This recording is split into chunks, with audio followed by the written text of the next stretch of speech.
हाँ जी। ओके।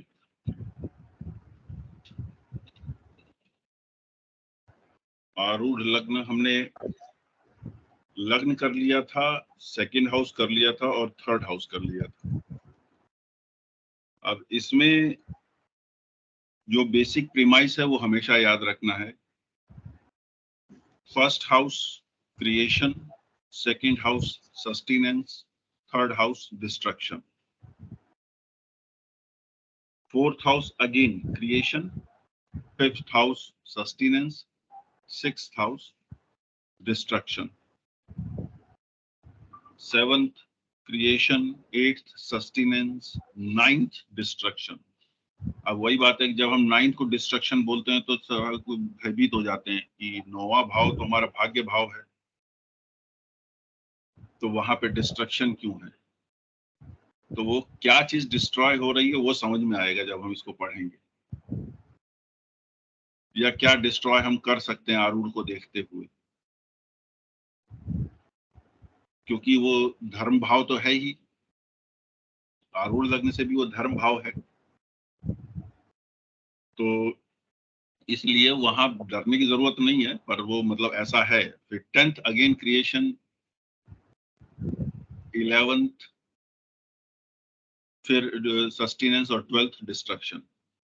अब देखने वाली बात ये है, इंपॉर्टेंस क्या है कि यहाँ पे फर्स्ट, फोर्थ, सेवंथ और 10th क्रिएशन के भाव हैं।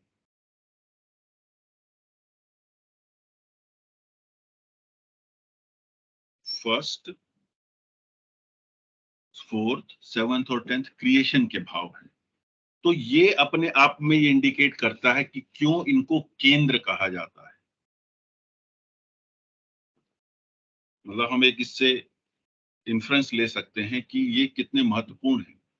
ये क्रिएट करते हैं और इसके क्रिएट करने के पीछे भी एक लॉजिक है, और वो लॉजिक एस्ट्रोनॉमिकल लॉजिक है कि पहला, चौथा, सातवां और 10वें को केंद्र क्यों कहा गया है।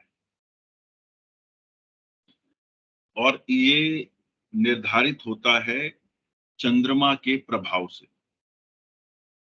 चंद्रमा का प्रभाव क्या है कि चंद्रमा से हम जानते हैं कि ज्वार और भाटा आता है, पानी को चंद्रमा अपनी ओर खींचता है, और जो पृथ्वी की जो निरंतर गति है, जो सूर्य के चारों तरफ वो जो घूम रहा है, तो जो जल राशि है वो एग्जैक्टली उस स्फेरिकल शेप में नहीं रहती है। आखिर अगर 65% जल है पृथ्वी पर, तो वो जल ब्रह्मांड में कहीं या सोलर सिस्टम के अंदर कहीं बाहर क्यों नहीं गिर जाता? वो उसका इंटरनल पुल है। लेकिन फिर भी मून के होने से वो उसके अंदर उसके जो शेप है वाटर बॉडी की पूरी अर्थ पे, वो चेंज होती है, उठती है, बैठती है, और उस उठने और बैठने की वजह से ज्वार और भाटा आता है, हाई टाइड, लो टाइड जिसको भी बोलते हैं अंग्रेजी। हर सक्सेसिव राइज ऑफ वेव के बीच में एक पर्टिकुलर फिक्स्ड टाइम पीरियड है विच इज 24 मिनट्स। वो 24 मिनट्स की एक घड़ी होती है, घटी या घड़ी जिसको कहते हैं।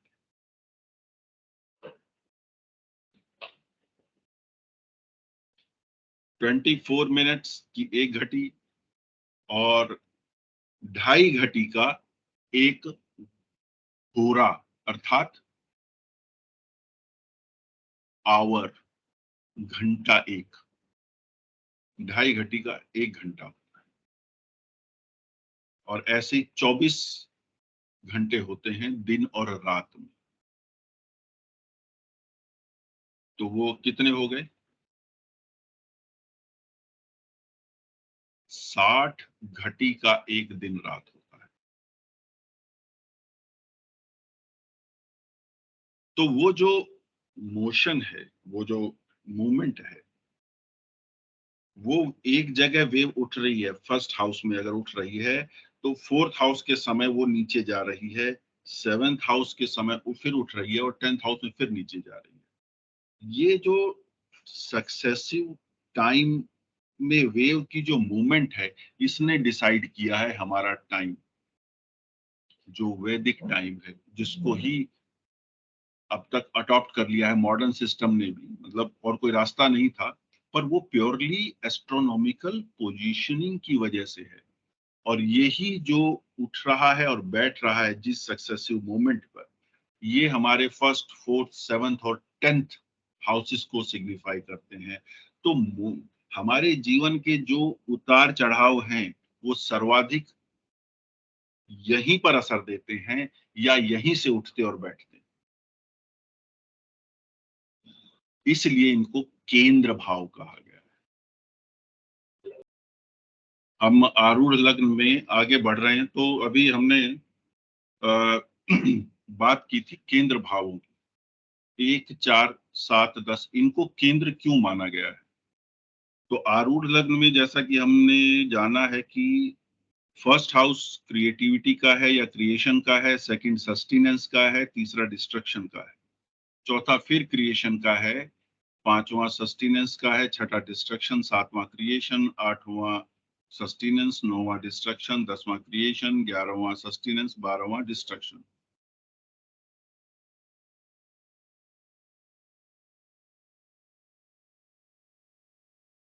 तो ये जो 1, 4, 7 और 10 हैं, ये भाव केंद्र हैं क्योंकि ये क्रिएट करते हैं। और इसकी एक और सिग्निफिकेंस है, या क्यों इनको केंद्र माना जाता है, ये इसलिए माना जाता है क्योंकि जो चंद्रमा है, वो जो जल को खींचता है पृथ्वी के चारों ओर, जो हमारे जल है, उसकी वजह से अर्थ एक्चुअली स्फेरिकल नहीं दिखती है, वो थोड़ी बल्ज्ड होती है, because water is rising somewhere and falling down somewhere.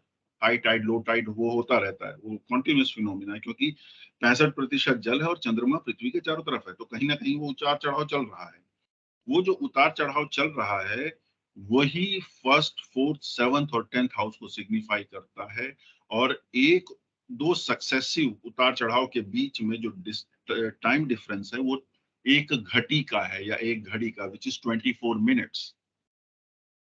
2.5 घड़ी का 1 घंटा होता है और 60 घड़ी का एक दिन रात होता है, अहोरात्र। तो हमने यहीं तक किया था अभी। अब आगे चलते हैं आरूढ़ लग्न। तो अब यहाँ पे एक चीज समझने वाली है कि न केवल कि यहाँ पे जो प्लेनेट बैठा है वो इंपॉर्टेंट है, बल्कि क्वाड्रेंट के अंदर जो स्ट्रॉन्गेस्ट प्लेनेट है वो भी इंपॉर्टेंट हो जाता है।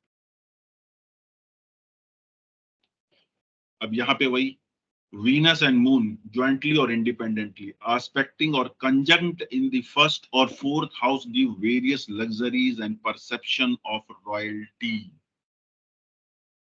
पहले में या चौथे में वीनस या मून, वीनस और मून बैठे हों आरूढ़ लग्न से, तो वो समाज को ये परसेप्शन देते हैं कि बंदा तो रिच है भाई, खूब पैसे हैं इसके पास।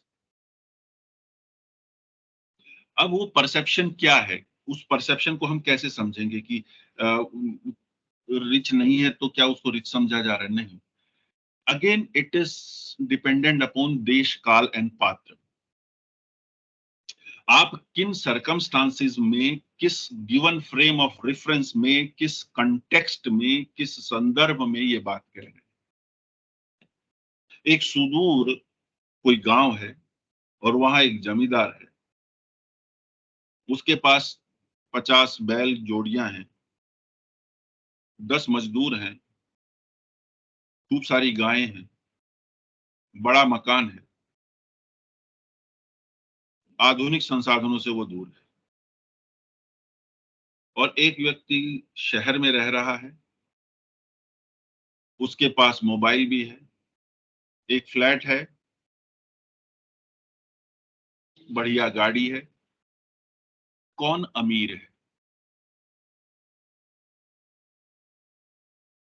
तो अगर किसी शहरी अनुभव वाले व्यक्ति से कहा जाएगा कि भाई, तो बोलेगा इसके पास गाड़ी भी नहीं है, पुराने तरीके से खेती करता है, गरीब है, पिछड़े हुए हैं। पर जिस रेफरेंस में, जिस फ्रेम ऑफ रेफरेंस में, जिस एनवायरनमेंट में वो जमींदार रह रहा है, वो भूमि का स्वामी रह रहा है, वहां पे किसी के पास 1 बीघा जमीन भी नहीं, किसी के पास अपनी गाय बैल नहीं है या 1-2 ही है, किसी के पास मकान है तो बहुत छोटा है। तो वो अपने गिवन फ्रेम ऑफ रेफरेंस में रिचेस्ट पर्सन है, royal person, but he may not be perceived to be as rich or royal or advanced or as comfortably living person when somebody who has experience of the city, the developed, so called developed world, वो कहेगा कि इसका ये अभी पिछड़ा हुआ है।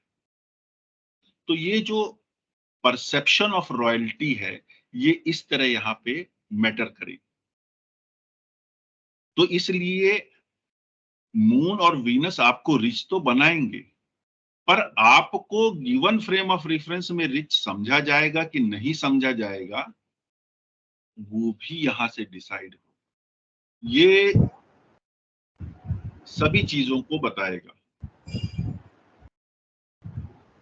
तो अभी मान लीजिए इसी का चार्ट लेते हैं, तो इसका 5th हाउस क्या हुआ?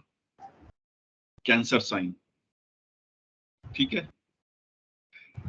This is house of sustenance, it sustains the 4th house, moon अच्छा है।